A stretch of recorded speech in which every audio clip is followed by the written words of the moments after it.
Hello and welcome everyone to Sunday Anime Chat. I am your host, Pop Culture Mechanic. Please call me Pop for short. Today, we will be looking through some of the news that happened during the week, and for the main event, we'll be looking at Dangard Ace. I hope you're all excited as I am for checking out this obscure anime. First off, as we always do, we will have a look at the news of the week. Compliments of the Anime News Network. Usually I'll just scroll through here and see if anything pops up that interests me. And if anything you see interests you, let me know and we'll check it out. Don't let the normies find out about it. And a good morning to you, Jake D. Hail Wupstotska. Yes, we will have a look here. All right, so some of the headlines that come up here. Reincarnation of the Strongest Exorcist in Another World anime's second video announces more cast. January 7th debut. Okay. Oshi no Ko anime reveals teaser cast April 2023 TV debut.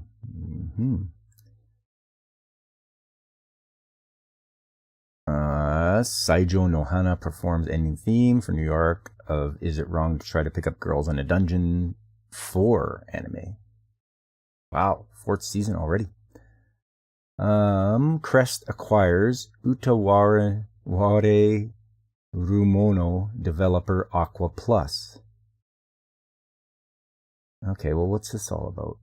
Let's have a look. Also, Crest merges with two companies, renames itself to Hike. Okay. Crest announced on Friday that it has acquired the video game development company Aqua Plus, and Aqua Plus is now a subsidiary of the company. Crest also announced that it is merging with Sanity Produce and Cubist on February 1st, and the new company after the merger will be called Hike. Sanity Produce handles production of 2.5D stage events of anime and games. Cubist is a company that creates graphics, promotional videos, websites, manuals, and webtoons for video games. Aqua Plus is known for producing visual novels and other games such as Utaware Rumono, Two Heart, Tears to Tiara, and White Album, all of which have inspired television anime. Some of its most notable releases include Utaware Rumono, Mask of Deception, and Utaware Rumono, Mask of Truth, both sequels to the original Utaware Rumono game.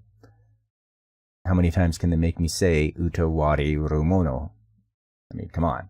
The company most recently released the Monochrome Mobius Rights and Wrongs Forgotten, Monochrome Mobius Toki no Taika game in English, Japanese, and traditional Chinese on Steam on September the 8th. The game also shipped in Japan on PlayStation 4 and PlayStation 5 on September the 8th. The game celebrates the 20th anniversary of the Utaware Rumono franchise. Aqua Plus appointed Minoru Noda as the company's new CEO in February. The company made the appointment so that former Aqua Plus president Naoya Shimokawa could focus on game and product development. Shimokawa is now the company's chief operating officer. Crest is an entertainment company, planning, production, and human resource management company. Masataka Mikami founded the company in March 2018 as content production company. Mikami previously worked as a producer at such companies as 5PB, Polygon Pictures, Frontierworks, and Toho. Crest founded the digital animation studio 100 Studio, pronounced One Double Studio, in June 2021. The only Mask of Truth I acknowledge is in Zelda. Haha, so true.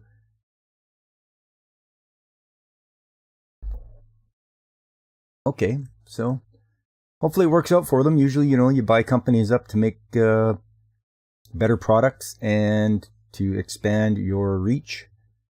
We'll see how they do in the future. We got to watch out for the company called Hike. Back to Saturday, that was yesterday. Forspoken Games 11-minute gameplay showcase video streamed. Blue Protocol multiplayer online action RPG streams new overview trailer. Demon Slayer anime Swordsmith Village arc premieres in April with 1-hour TV special.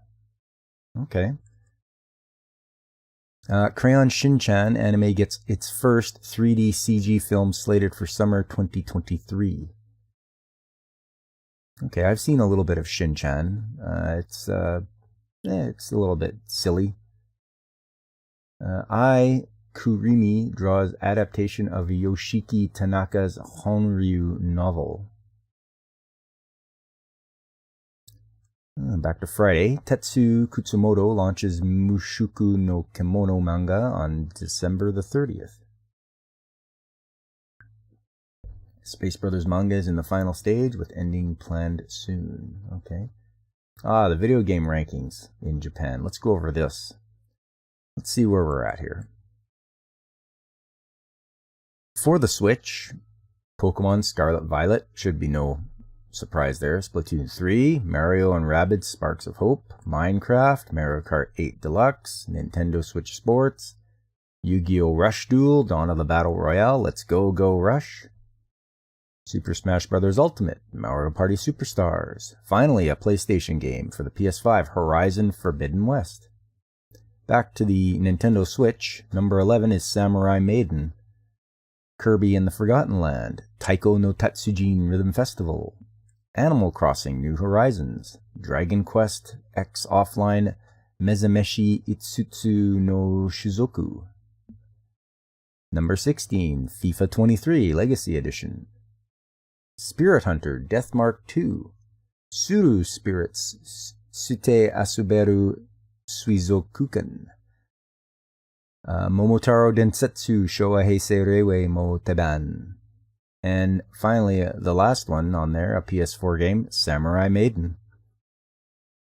So not a lot of PlayStation or Xbox games on there again.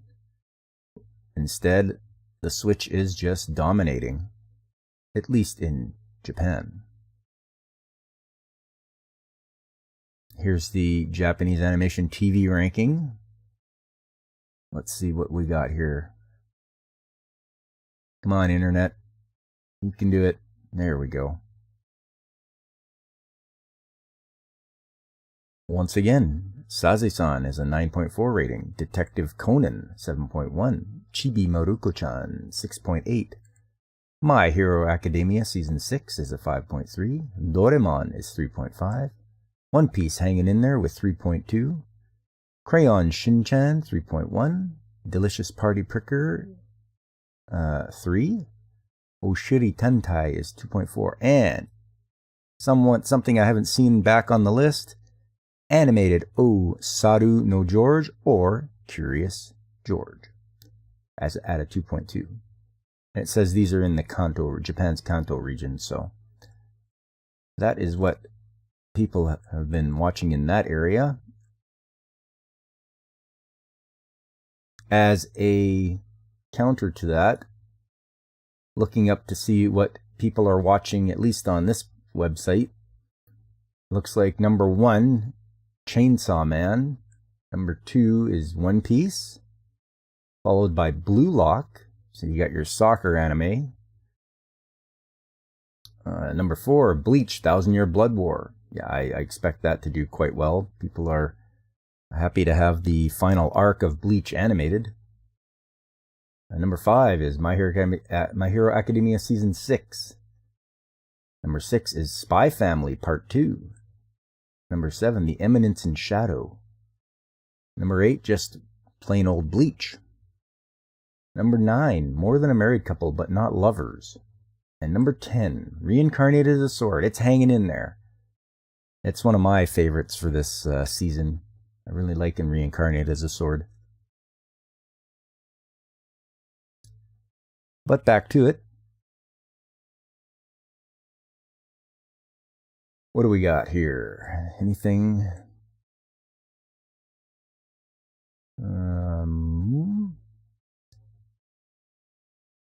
Penguin Random House CEO resigns following unsuccessful attempted acquisition of Simon & Schuster. Okay, so Apparently because he failed at acquiring Simon & Schuster, he's just going to quit. So I guess that's what happens.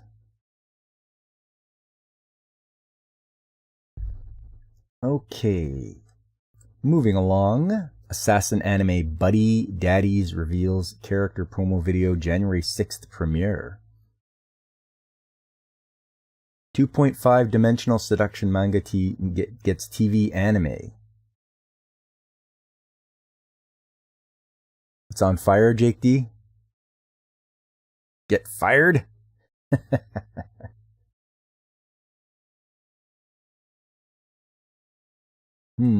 Fire Emblem Engage Games Video Previews Expansion Pass. Oh yes, expansion passes. My favorite.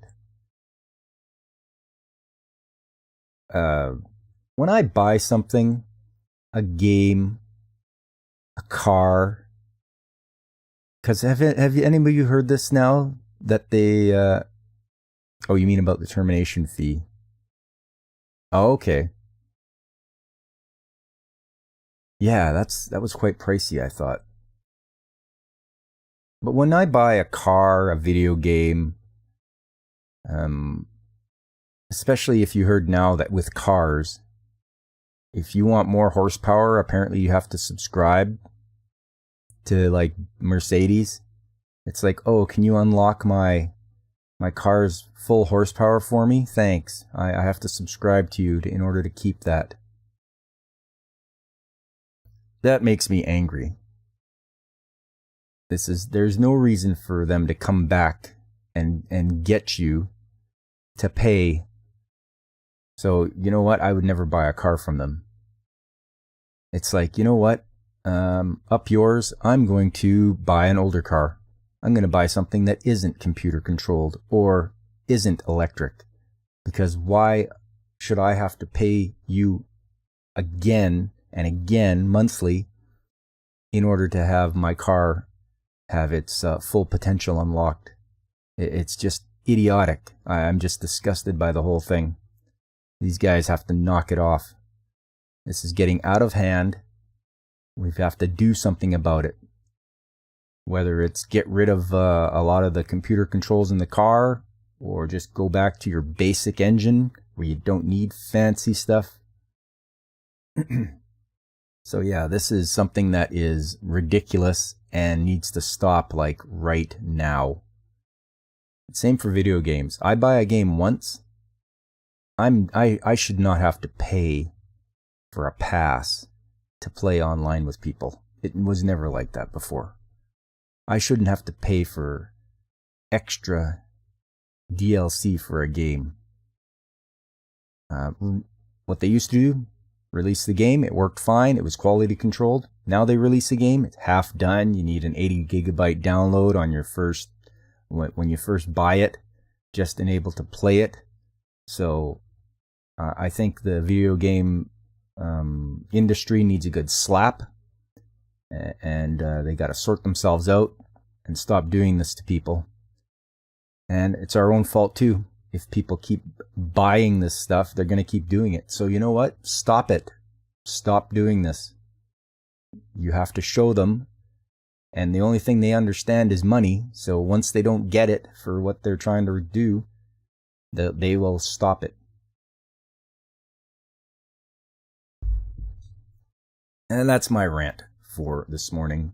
Maybe more to come. I don't know, depending on what stories pop up. You think Steam is going to break it? It's too easy for indie devs to break in? Okay.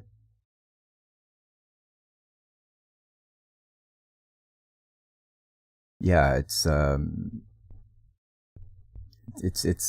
infuriating for me anyway. Maybe it's just because I can remember before all this happened. Continuing on with the news. Tale of Outcast anime reveals 7 more cast members. Kizuna Ai's Kizuna no Ale anime reveals cast for BRT5 group.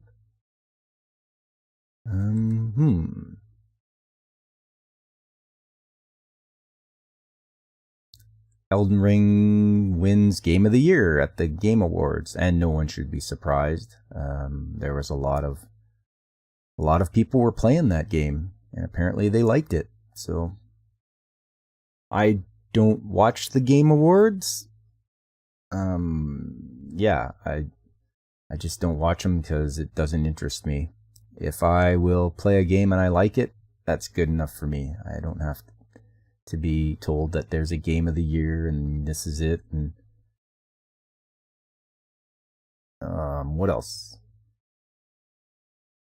Splash Damage develops Transformers Reactivate game. Okay, well, I like Transformers. 1 to 4 player online action game to launch for PC consoles.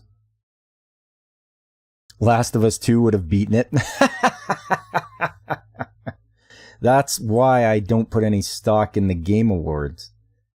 When a piece of garbage that some numbskull figures, oh yeah, I'm going to just put all the virtue signaling into this and it's going to be great. And it wins, then I know that there's no integrity there in the voting process or finding out, that the games it's like rigged, It was the best ever. Yeah, exactly.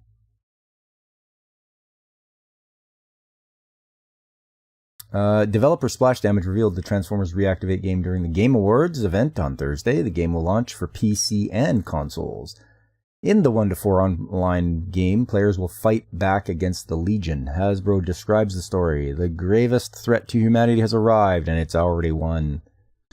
That's not much of a description there, Hasbro. Like, get your act together and come up with a better description of what the story is. This is a tagline. This is not describing the story. And that's it for that one. I mean, like, not even that's the end of the article.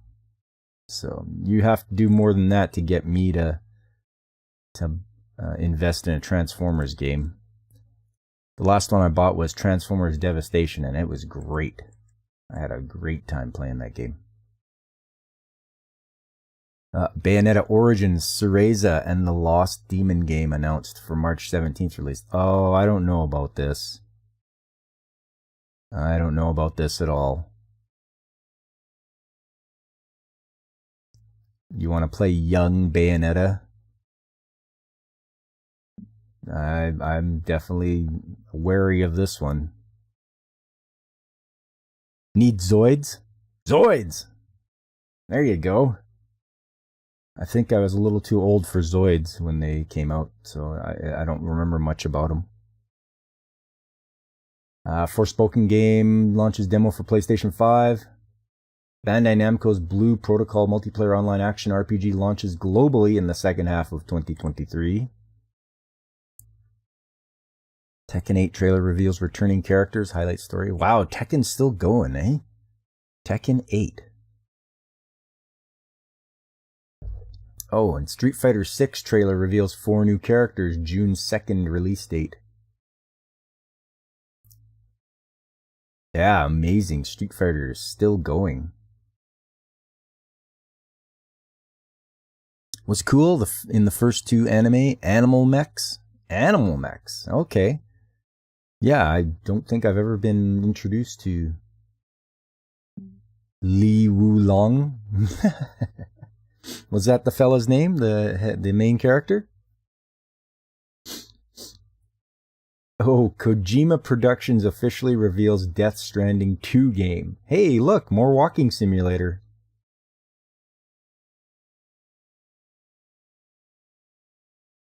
If you guys liked Death Stranding, the first one, let me know. I mean, I didn't play it because I heard that it was just a big walking simulator, and I need a little more excitement than that.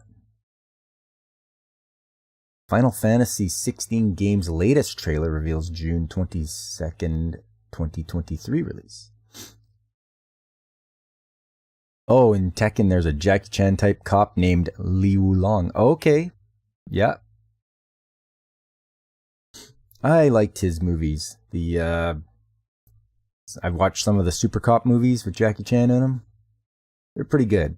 If you can watch the ones that he made in Hong Kong before he got to Hollywood, because some of the Hollywood ones are just, they don't do a good enough job, I think.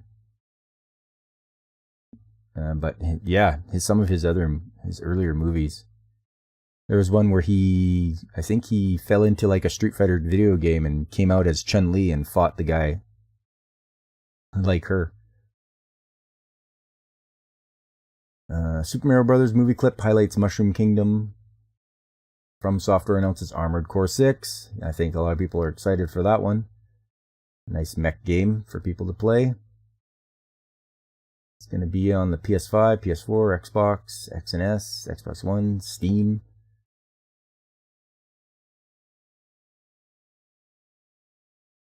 What else we got here?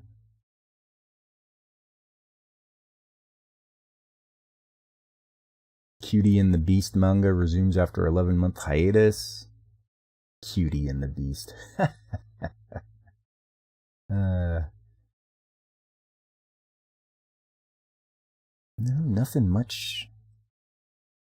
Yasuo Otagaki's Gundam Thunderbolt manga goes on 2-month hiatus. Okay, so this will probably be another case of the mangaka needing a break because he's getting worked to death.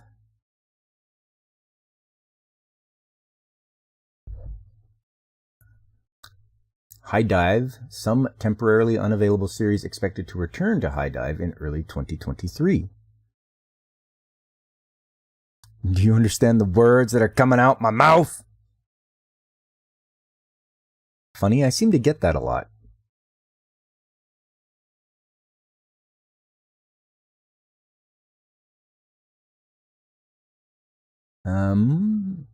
High Dive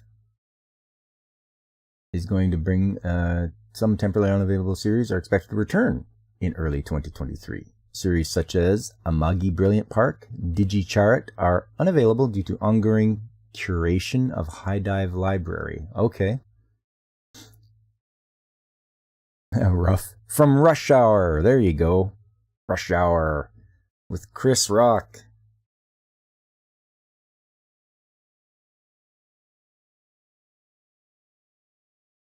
Oh, I liked, did you get to see Rumble in the Bronx? That was a fun one.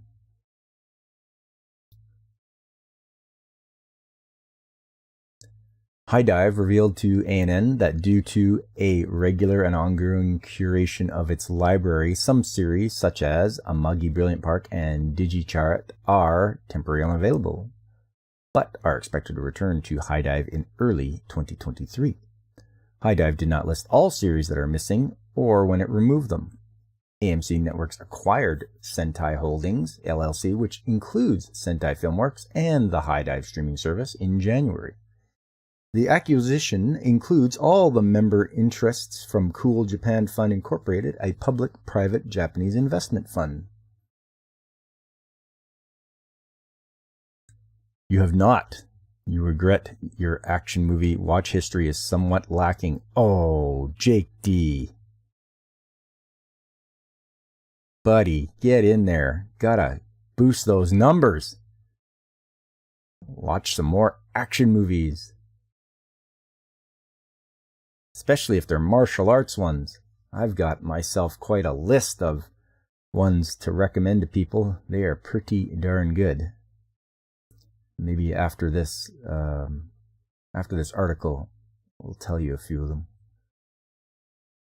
AMC Network CEO Christina Spade stepped down on November 28th after less than 3 months in the role. The company is planning to lay off about 20% of its employees due to subscriber losses from cancellation of cable bundles in favor of streaming services. According to the company, its streaming services such as AMC Plus have not offset the cost of cable cutting. Sentai Filmworks is a global supplier of anime and official merchandise. The company's brands include the High Dive streaming service, SentaiFilmworks.com, Anime Network, Cable Video on Demand, and Sentai Studios. Sentai Filmworks has licensed numerous anime, including Made in Abyss, Akame ga Kill, Food Wars, Shugeki no Soma, and Parasite the Maximum.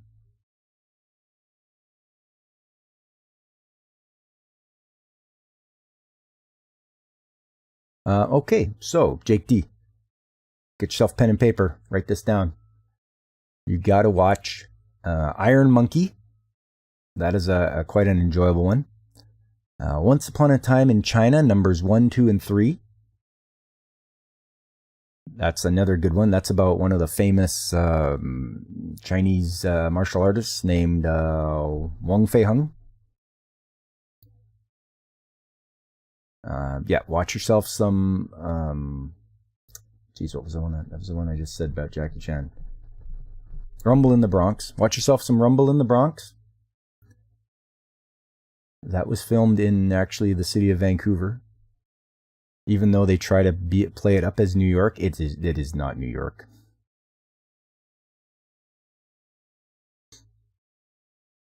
That might be a good start for now. You could always watch one of Jackie Chan's older films from 1978. I think it's called Drunken Master. He was also in Enter the Dragon. I think Bruce Lee beat him up. He was one of the thugs.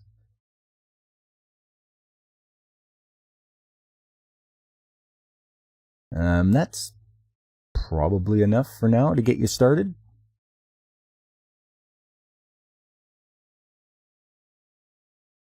Oh, one more. If you like Chuck Norris, you can watch Chuck Norris fight Bruce Lee in like one called Game of Death. That's a good movie.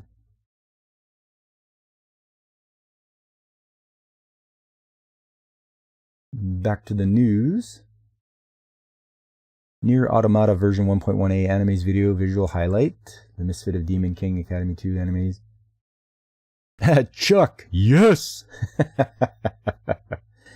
Well, glad you like that. That's a good one too. Walker, Texas Ranger, damn straight. Kubo won't let me be Invisible Anime's second video reveals more cast and staff. You know, Chuck Norris is a national treasure. I mean, you got a guy that went into Taekwondo and he did an excellent job, you know. He got up there and then he got into Hollywood, and he's sort of a genuine fella. He's, you know, all those Chuck Norris facts that I've heard him read a few of those out. Did you hear about the one where Chuck Norris swam to the Virgin Islands? Now they're just called the Islands. You read his autobiography years ago? It was cool. Of course. He seems like a very genuine fella.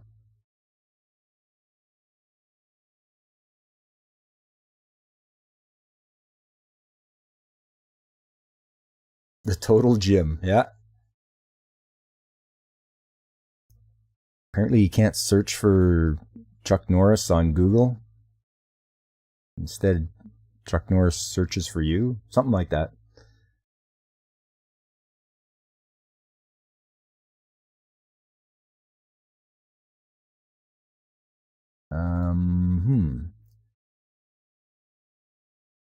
Well, Bandai Namco Dragon Ball's Akira Toriyama teased Sandland Project.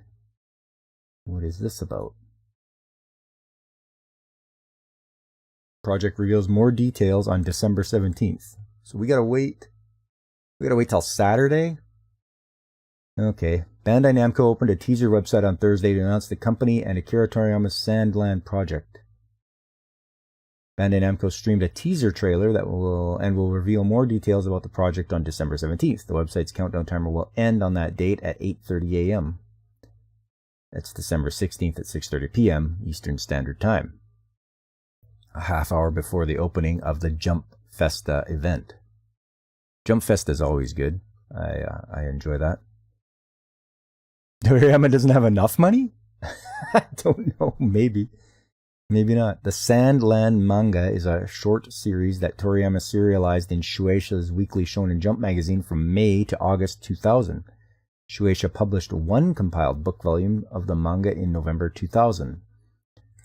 Viz publishes the manga in English and describes the story. In the far future, war has destroyed the entire Earth, leaving only a barren wasteland, where the supply of water is controlled by the greedy king.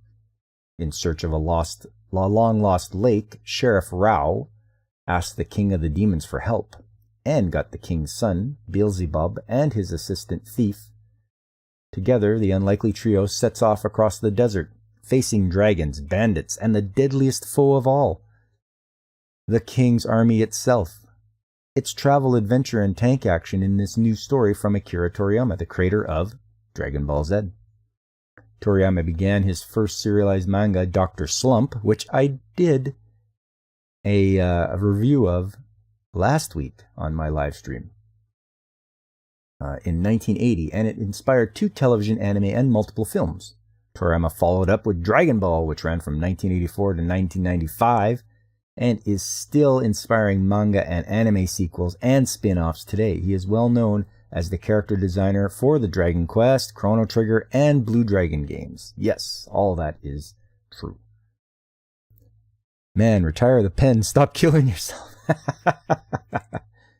He may have people just to do that for him. Apparently, if you get that large, you can start telling people, okay, draw these pages or do this or do that. But if he's healthy, he can still keep it up. Kazuna Eye gets VR rhythm game for PS5, PS4, Switch, and PC. Yeah, okay, a rhythm game, no problem. Token Ranbu game gets Kabuki stage play next July. Right Stuff president co-founder Sean Klecker leaves Right Stuff Crunchyroll. Really? If you had that kind of cash, I would not do a thing. Yeah. You got so much money that you're just like, you know what I'm going to do? I'm just going to sit around and do nothing. But really, boredom would set in. You'd have to get out and do something. But you could do whatever you wanted. Any kind of hobby. You wouldn't have to go to work, so that's probably the main thing. You just bought all the Gundam Wing stuff. Yes, exactly. So what's happened here? Let's have a read of this, because if the president and co-founder steps down and leaves, what's going on?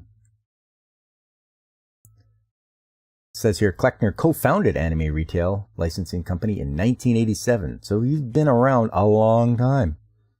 In an email sent to Crunchyroll staff and shared with Anime News Network, anime retailer Right Stuff, president and co-founder Sean Kleckner told fellow employees this week that he will leave Right Stuff and Crunchyroll on December 14th.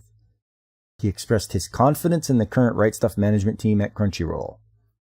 Kleckner's friend Todd Furson launched Right Stuff initially as a shell company to purchase telescopes at wholesale prices. At that point, the company's name was still spelled as The Right Stuff. That's a reference to the film. That's right, yeah. A reference to the film of the same name. It's all about astronauts going into space, because you need the right stuff to do that. Furson and Kleckner then renamed the company Right Stuff in 1987 after the company acquired its first anime license, Astro Boy. Since the company's inception, Kleckner has overseen the company through its many developments, including the launching of its website in 1994, the founding of the company's Nozomi Entertainment production label in 2007, and most recently Sony and Crunchyroll's acquisition of the company. Okay, so they probably want to put in their own head guy. Sony or Crunchyroll want to put in their own head guy, so this guy's going to be on the way out.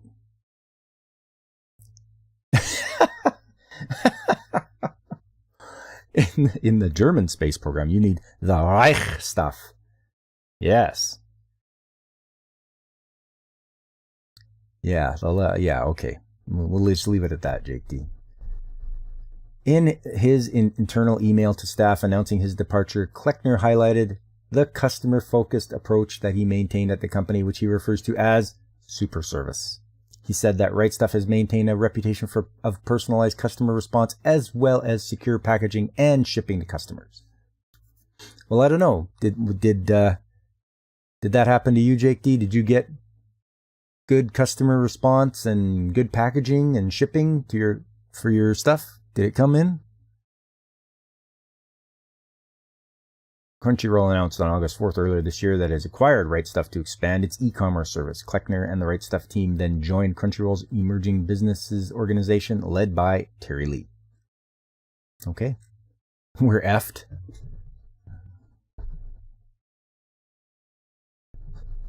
Well, we'll see what happens here. Hopefully they don't botch the merger here and things can keep going on smoothly. They package your Blu-ray super good. Excellent. Good to know. Attack on Titan manga gets VR game for MetaQuest 2 next summer. Yeah, Attack on Titan, eh? Not much of an Attack on Titan fan. I got tired of waiting for the anime to come out, so I just redheaded the manga. And then that became a real chore, too. Box was rock solid, and they filled in all the gaps with paper so it wouldn't rattle, as they should. Nothing better than a good packaging job for your stuff that has to get shipped through the mail, and it gets abused and thrown around and whatever else that the people that handle your packages. What do we got here? The Time I Got Reincarnated as a Slime film topped 750 million yen in 12 days. Okay, so people are liking that one, it seems. Game director Yuji Naka faces more charges of insider trading. Yeah, well, you gotta realize you can't do that stuff.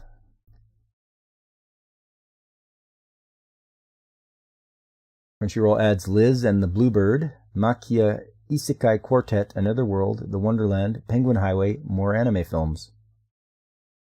I don't know how many of you out there subscribe to Crunchyroll or even have accessibility to it. Japan's biggest cosplay event delayed in 2023 due to COOF. I'm getting really tired of this. I really am.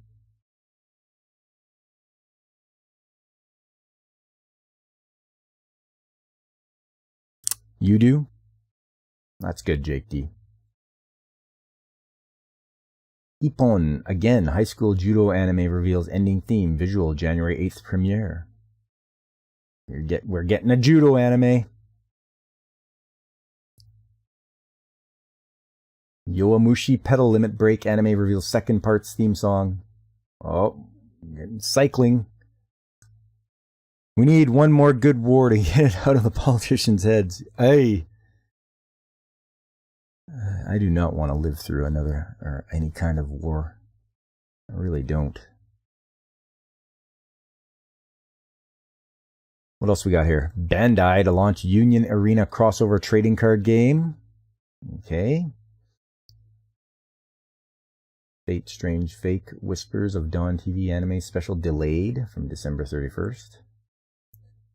Hope everyone's doing good out there. It's not bad. Looks like it's getting to be a sunny Sunday morning here where I'm at. I think it's like minus 19 out. Hopefully it warms up a bit. Gotta get out there and do some Christmas shopping. Everybody else got their stuff done? It's so hard to buy for people nowadays. Gracious?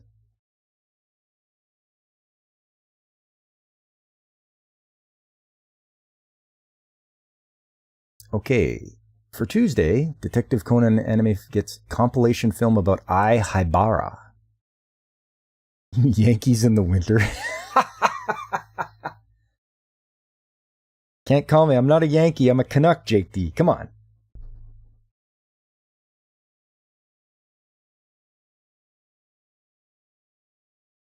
Yeah, it snowed last night, by the way, too, so I got to go out there and brush the car off, fire it up, unplug it, because yes, we have to plug our cars in, otherwise they have a hard time starting. The old block heater. Oh, look at this. You're Under Arrest manga gets first new chapter in 3 decades on December 23rd. I have, like, the first 2 episodes of You're Under Arrest on VHS. That's crazy. 3 decades to get another chapter. Wow.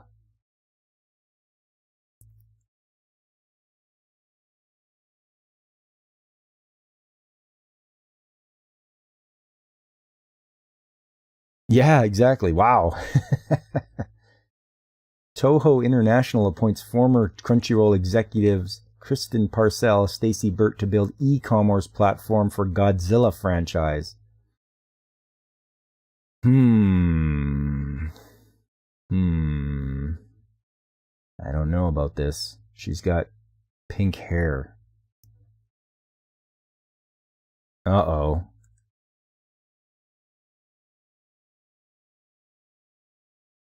Toho International, US-based subsidiary, appointed former Crunchyroll executives, and they're former Crunchyroll executives, so you're former for a reason. Either you weren't doing a good enough job, or you left thinking you could do better.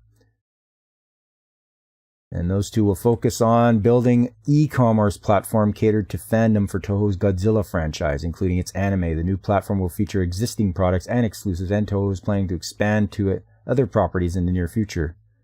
The platform is scheduled to launch in 2023.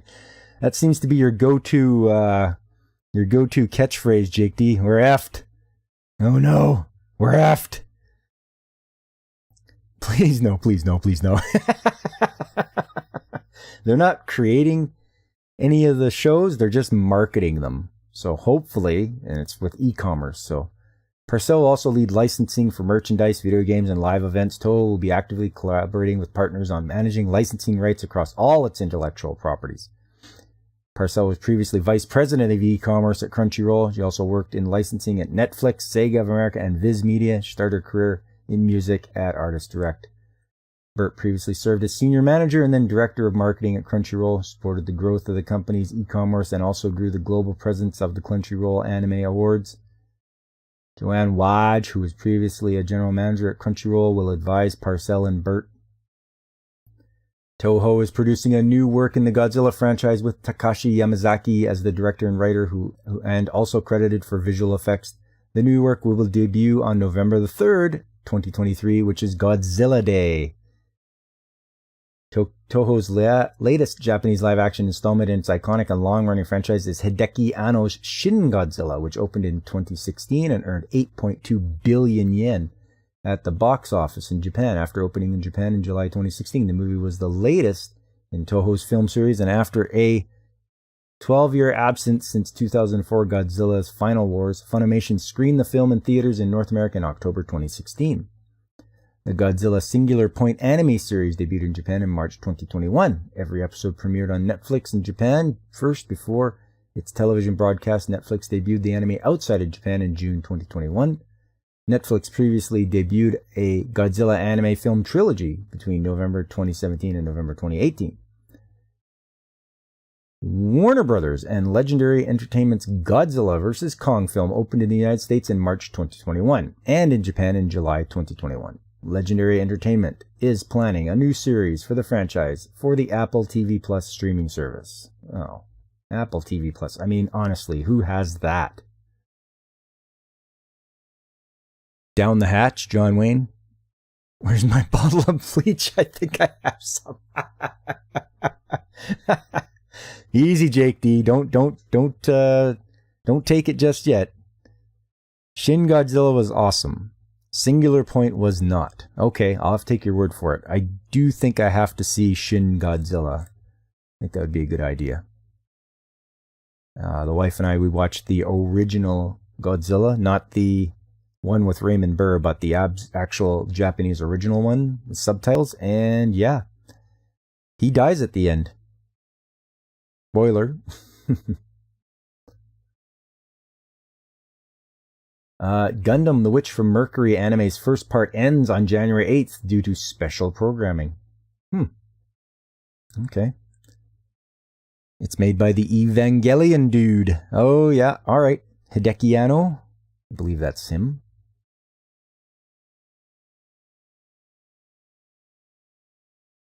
Indeed, the oxygen destroyer. Yes, that's exactly what they used to take care of Godzilla. Crunchyroll releases Makoto Shinkai's Suzume film Outside Asia starting on April 12th. We got here. Vendor hospitalized after anime New York City accident. GoFundMe campaign underway. Children of the Whales manga and serialization. Next chapter. Hello Kitty Super Style 3D animated series premieres on December 7th. Blue Lock spin-off novel series gets second novel in January, third novel next fall.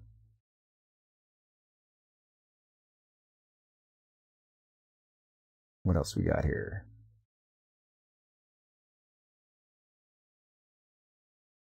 Kodansha's monthly shonen magazine gets new web publication. Chainsaw Man ranks #1 on U.S. monthly book scan November list. Yeah, alright. I am not a Chainsaw Man fan. Chainsaw Man, your favorite. Yes, Jake D, you know me already. Yeah. It's just, nah, I don't, it doesn't, not appealing to me. And we're back to, okay, we're back to Monday. The first Slam Dunk anime film tops box office on opening weekend. Slam Dunk, there's a blast from the past for me. You're glad it's beating their comic book industry, if nothing else? Anything can beat our comic book industry now. Like, I don't recognize anything from DC Comics anymore, and I'm an avid comic collector, or I used to be anyway, until they started up with this garbage that I see now. I collect comics from the 40s and the 50s and the 60s, and a few key issues, stuff I like. I'm a big Justice Society fan. If you don't know who the Justice Society is, they were the precursor to the Justice League. You know, they had Batman, Superman, The Flash, Green Lantern. Those guys came together as a group, called themselves the Justice Society, and they took on, you know, things that were going on in the 1940s, World War II and such. And yeah. Do I have any of the Ben Reilly Scarlet Spider stuff? Is that Marvel? Because I don't have a lot of Marvel stuff. Yeah, Alan Scott was a Green Lantern, for sure. Yep. Alan Scott, Jay Garrick Flash. He's like my favorite Flash.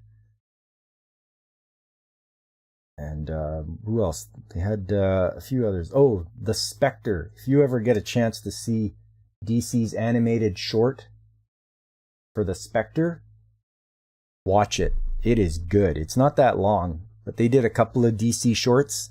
One was The Spectre. The other one was Jonah Hex. And what was the other ones? There's a few others. There's what do they call those guys? They're very obscure. I think Bruce Timm had a hand in them. To make them happen. There's they're all on this one DVD I have called Superman vs. Shazam. And if you ever get a chance to watch that, I would, because it explains Captain Marvel, who was before the one that the people at Marvel own. Fawcett Publications were the creators of Captain Marvel. And they do it justice. I think it's from 2010. Superman versus Shazam. And then there's a bunch of shorts on there. Oh, there's a Green Arrow one, where he's voiced by Neil McDonough. And yeah, the Jonah Hex and the Spectre. Just about called him the Shadow, but no. Yeah, if you get a chance, watch that. Yeah, he's the kid. Yes, Billy Batson. Billy Batson turns into Captain Marvel. And the only reason this happened is because Marvel Comics, which didn't get called Marvel until the 60s, laid claim to the name Captain Marvel, and they made up a character and whatever that. But the real Captain Marvel was made in the 1940s when Marvel was called Timely.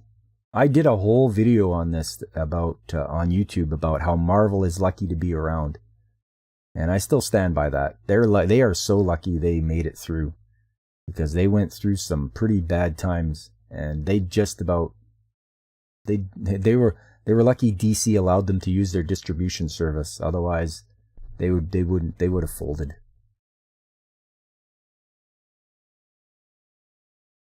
But yes, I do like my comics, and I like my older comics. This new stuff, use it as fire start. That's all it's good for. I don't even pay attention to it. Don't buy it anymore. I just hunt for my old stuff.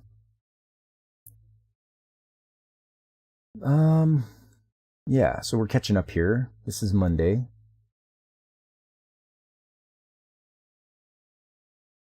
What do we got? Anything else that stands out?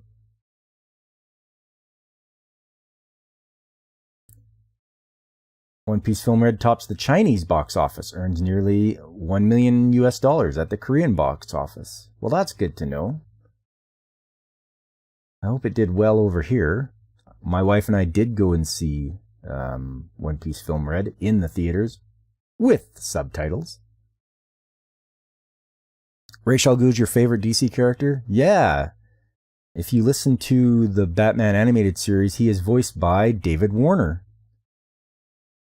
And David Warner played the villain on Tron, if you don't know. He also was Gulma Dread and Star Trek The Next Generation. And he was also played Bob Cratchit in George C. Scott's, played Scrooge in A Christmas Carol. I think that's from like 1984. All this useless information in my brain, and get to spit it out here. What else we got? Doraemon's New Year's Special 2022 to feature 2 new stories. The quintessential quintuplets movie earns an estimated US $502,000 in the first 3 days in the US. Really? Quintessential quintuplets. I don't know what it's about, but it should be alright if it's earning that kind of money. And there we go. That is News of the Week. You did not know this. Well, you know, I try to spread a little bit of the knowledge around. All that information stuck in my head. Okay, it's time for the main event. What you've been waiting for. Dangard Ace. Also known as, come on now, Wakuse Robo Dangard Ace. So this is neat. I tried to do some research on this, and there is not a lot of information on this anime. Like, really. So we'll just go over here. I'll give you a rundown, sort of a little background of what it's all about, and then we'll get to the movie. It comes up here. It says Dangard Ace is Matsumoto's only contribution to the mecha genre. So Dangard Ace takes place on a future Earth in which natural resources have been depleted. People have begun looking towards other planets to survive, in particular to the fictional 10th planet, Promete. Although people had hoped to peacefully settle there, disaster strikes as the first explorers are destroyed by betrayal. After this event, an individual named Mr. Doppler announces that all attempts to reach Promete surrender to his command. Those who do not will be destroyed. Using his own resources, Doppler constructs a vast military force greater than that of Earth's. He forbids anyone from approaching the planet under the insane belief that only he is entitled to it. To gain control of Promete, the governments of Earth begin constructing massive combat robots. Doppler is able to attack and destroy all of them before they are completed, except for Dangard Ace. The forces sent to attack Dangard's base were destroyed because of the efforts of Captain Dan. Nothing is known of this mysterious man except that he previously served Doppler while under mind control. Okay. Takuma Ichimonji, son of the man who betrayed the initial Promete exploration team, becomes a cadet at Dangard's base. Ichimonji hopes that he might restore his father's honor by fighting against Doppler's forces. So there's your rundown of what it's going to be about. And this was a TV series that ran for 56 episodes. And they packed all of that into those episodes. The one we're going to watch is sort of a compressed version of it. They obviously call it the movie. So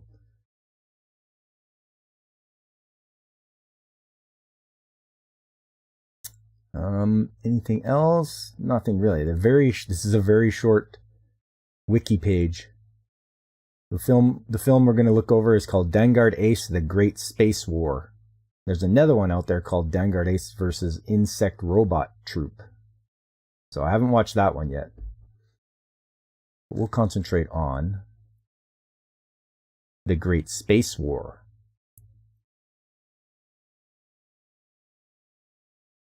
Yes, there we go. Even Analyst doesn't have a lot of information about the characters or even who created it. I mean, I know it's Leiji Matsumoto, but they don't even put that in here. And it's only about 25 minutes long, so it's pretty short if you want to watch it. It came out in 1978. So let's get into this. We'll go like this. We'll go like this. And I should probably...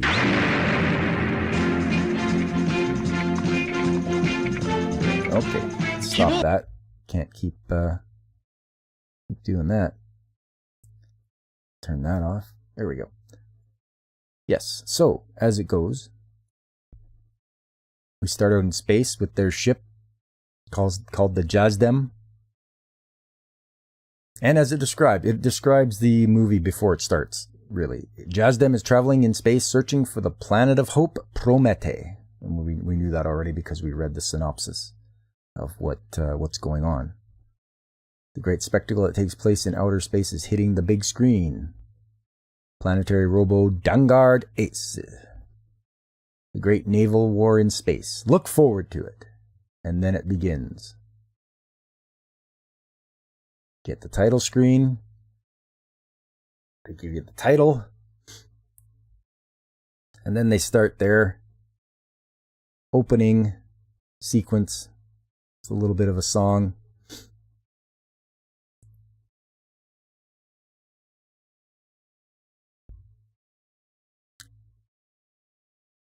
And so here we go in the ship. They're traveling along. They're looking at Saturn. It's a little bit of comedic relief is the girl and that little egg-shaped robot. I think he's called Tamago. Or Tamaga, that's it. His name's Tamaga, and the girl is called Miu.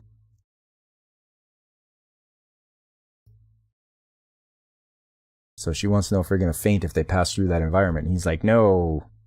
The rings of Saturn are only a collection of stardust. And they're like, is there anything you don't know? And then they ask him a question. He's like, oh, there's some things I don't know. He said, there's nothing you don't understand. So he's trying to give an excuse as to why he doesn't know. And they get a good laugh out of him running into the door. And there is Mr. Doppler. They refer to him as Emperor Doppler. And he's going to prevent the Jazdem from reaching Promete.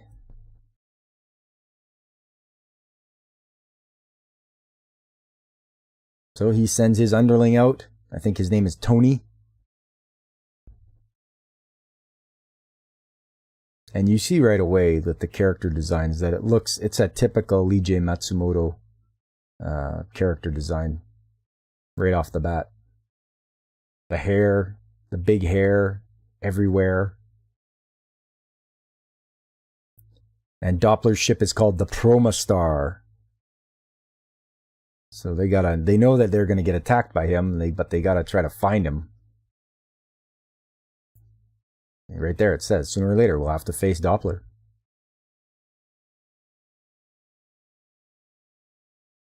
So they want to make a strike. They want to strike first. They're trying to convince him. This fella he's called Professor. It's not Captain, it's Professor. I'm not quite sure why, but that's how they refer to him as. And there we go, the two main characters, Takuma and... what was his buddy's name there? Oh, Hideto. So Takuma and Hideto are in the Dangard.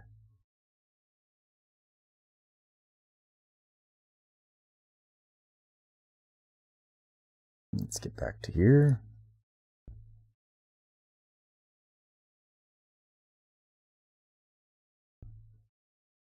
They launch and they're gonna go out there and oh, something happened. Something's happened there. What's going on? What's going on? It's a meteor. It's a meteor that travels by them and it's aiming for their ship. And they're like, what's going on here? It looks like there's somebody put rocket boosters on that. So that's their plan. Rocket boosters to push meteors at the ship to destroy it. So they got to take care of it. And so these guys realize, oh, somebody destroyed our meteor. And they're like, okay, we're going to have to send out our troops, our assault squadron, to attack these guys. They're quite surprised that they're using meteors instead of missiles. And more are coming.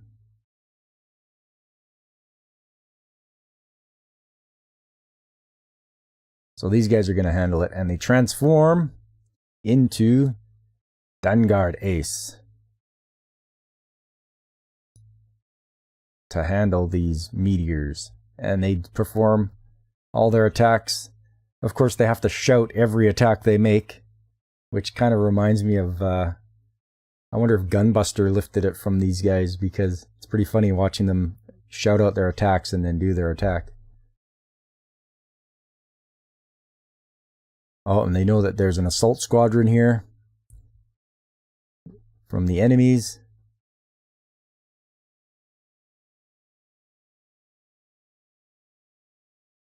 So they keep attacking, trying to win this battle. But there's a meteor coming towards the Jazdam. And they're like, what can we do? And then Lisa is her name there. And she's like, let me do this.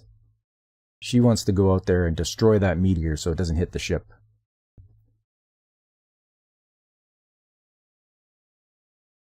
And so she goes out there. They're just about going to destroy the Dangard Ace when Tony is the underling. He gets called back by Doppler. And he's like, hey, this is our chance to destroy them. No, he's got a better idea. As maniacal and crazy leaders are to do, they figure they know better. And he explains to them, we should be attacking the Jazdam, not Dangard Ace. So what they're going to do is lure them into a nebula, which has like 520 times the gravity of Earth. And they're going to get them in a pincer movement.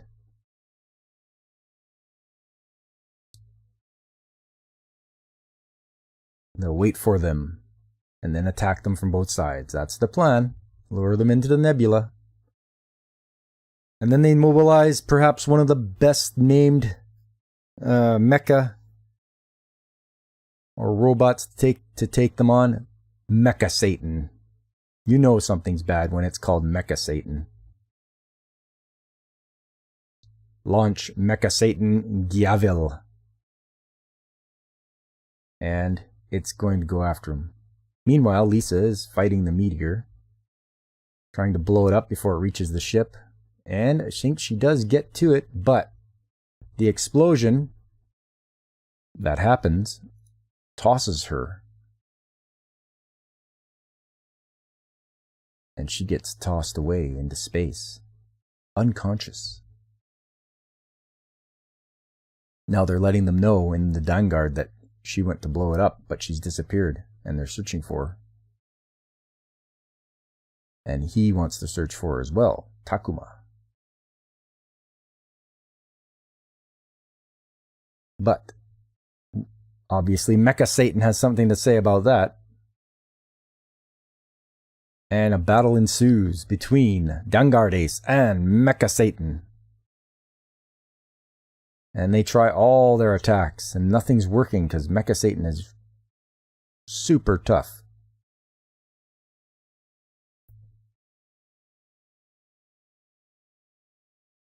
So he's ready. Mr. Doppler has assumed that the final battle with Jasdam has come. And they are just entering the nebula.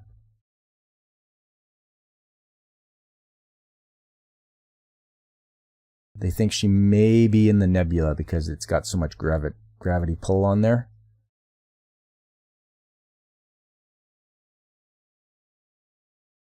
And they go into the nebula, and it's plays havoc with the ship. The gravity is just shaking the ship like crazy, and it gets pulled off its course. So they got to straighten things out and keep their course right on target.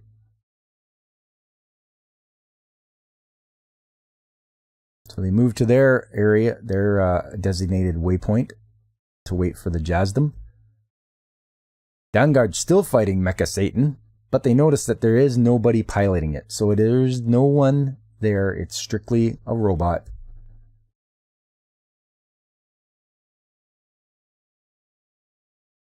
So they say it's a completely mechanical monster. It has no human controller, and they are like determined to show him that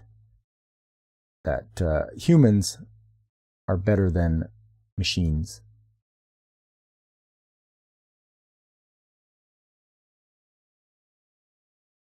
Meanwhile, the Jasdam keeps going through the nebula. And I believe they don't know where it is. Mr. Doppler and his underlings have no idea where the Jasdam is.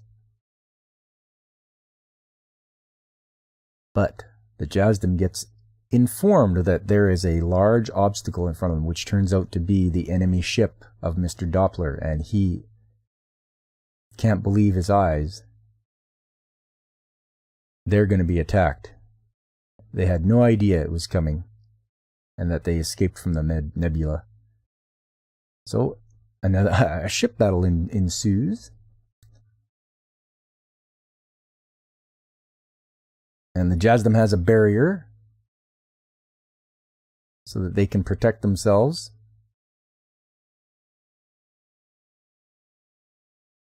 So they're going to ram the Promostar with the Jasdam. They don't care how much they're shooting at him. They're going to get him. And when they collide, it's not just hitting it and stopping. They skim along the surface. They skim along the surface of this ship.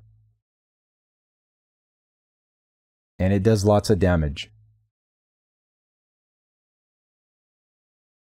So they skim along, and they leave that ship in tatters. So there's nothing else that the enemy ship can do. But these guys see a comet coming, or another meteor, and they're determined to finish this battle with Mecha Satan.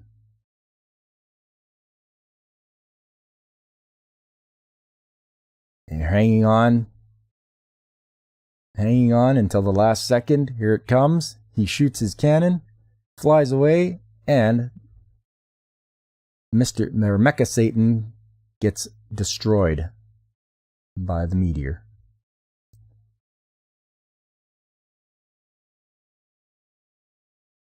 So the fellows that were out trying to find the Jasdom, they have to return to the Promostar because they've heard that it's in danger.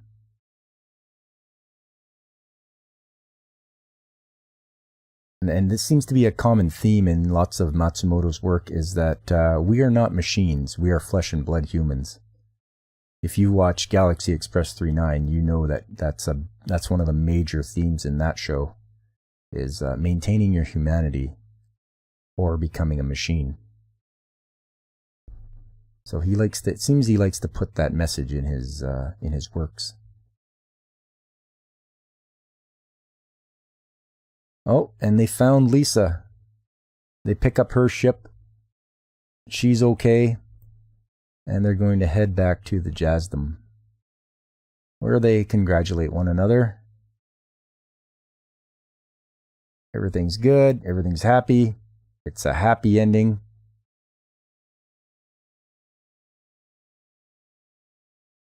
And Jasdom is still headed towards Promete, the fabled 10th planet.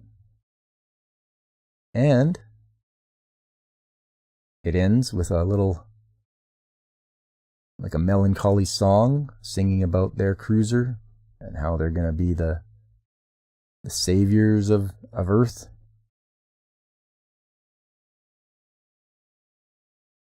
And that's it. That is Dangard Ace. Not a lot to it. They're trying to compress a whole season into one half-hour movie. At least, it needed to at least be an hour long, I think, because it seemed very, very short. And they could have put in a lot more. But I guess that's what they did back in the day, as far as doing movies like that. You only have a certain amount of time to get that movie out, and that's all they could do.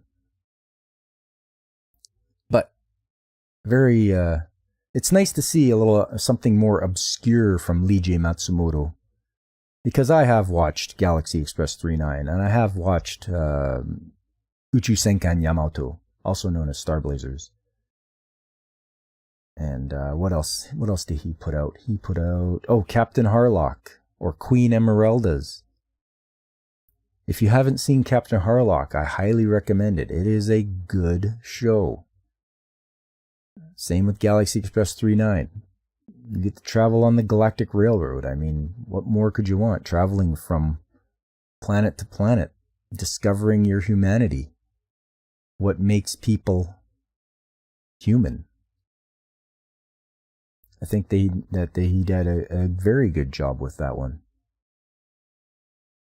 I can find his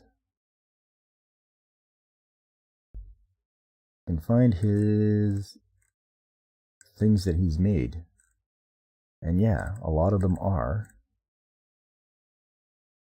Starblazers or Uchu Senkan Yamato and Galaxy Express 39. This is just his animes that he's made. I can show you this here on screen. There we go. Yeah, so looks like something new is coming. Harlock. I don't know what this is about. Zero Seki Movie 2 Harlock, an anime movie that was announced at Japan Expo, which will air in 2023.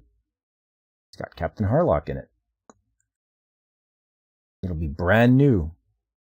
So I am looking forward to that. There's another one called Zero Sekai Movie 2, Movie 3 Maytel. And Zero Seki Movie 1 Emeraldas. So if there are those that don't know, Emeraldas is the sister of Maytel. And she is a badass pirate as well, in the vein of Captain Harlock. So I have watched her her movie as well, Queen Emeralda's movie. And she is badass. And she looks good too. I mean, Matsumoto's art style falls under like French film noir, which are like very skinny women with long hair. So he has quite the aesthetic.